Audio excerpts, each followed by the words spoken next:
তামুলপুৰৰ কাঁড়বাহত অবৈধ কাঠফলা মিলৰ বিৰুদ্ধে বন বিভাগ আৰু আৰক্ষীৰ অভিযান।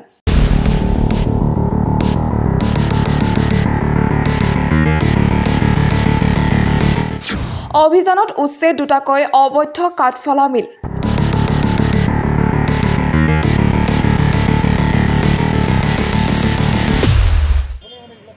দহ লক্ষাধিক মূল্যৰ মূল্যৱান কাঠ জব্দ।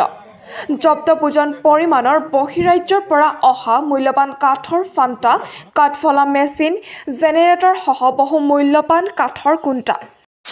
বন বিভাগ আৰক্ষীৰ দলৰ অভিযানৰ উমান পাই পলায়ন অবৈধ কাঠফলা মিলৰ মালিক সহ কৰ্মচাৰী।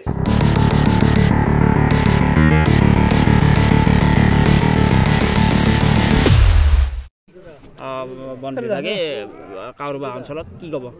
হয়, আমি আজি আমাৰ যি মানে চ'ৰ্চৰ পৰা আমি কালেক্ট কৰিলোঁ। ইয়াৰ পিছত আমি সেই কাঁড়বাহ এলেকাত মানে বহুত অবৈধ মিল চলি থকা বুলি আমি গম পালোঁ। ইয়াৰ পিছত আমি প্লেন কৰি কিনে আজি আমি এই পুৱাই নিচেই পুৱাই আমি মানে 6:30-7 বজাতে আমি মানে ৰেড কৰি কিনে আমি এই অঞ্চলত দুটাকৈ আমি বেঞ্চ মিল আমি মানে ৰেড কৰিবলৈ সক্ষম হৈছোঁ। আমাৰ লগত আছিলে আমাৰ কাঁড়বাহৰ আউটপোষ্টৰ ইনচাৰ্জ আৰু তেখেতসকলৰ ষ্টাফো আছিলে। আমি একেলগে এই কামটো কৰিবলৈ সক্ষম হৈছোঁ। কি পালে ইয়াতে? ইয়াতে আমি পালোঁ বিশেষকৈ মিলটো পালোঁ আৰু ইয়াতে লকছ আছে আৰু কিছুমান চন টিমাৰো আছে, এইখিনি পালোঁ।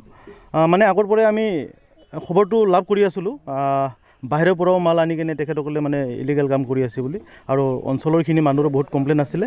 যাওক আমি আজি এইটো কৰিবলৈ সক্ষম হৈছোঁ। কিমান পৰিমাণৰ? মেইনলি আমি মেচিন দুটা প্লাছ আৰু কিছুমান চন টিম্বাৰ আছে, বাহিৰৰ পৰা অহা চন টিম্বাৰ আছে বহুত, আৰু লকছখিনিও আছে। টোটেল মিলি 7-8 লাখ হৈ যাব পাৰে মোটামুটি। কি একশ্যন ল'ব আপোনালোকে?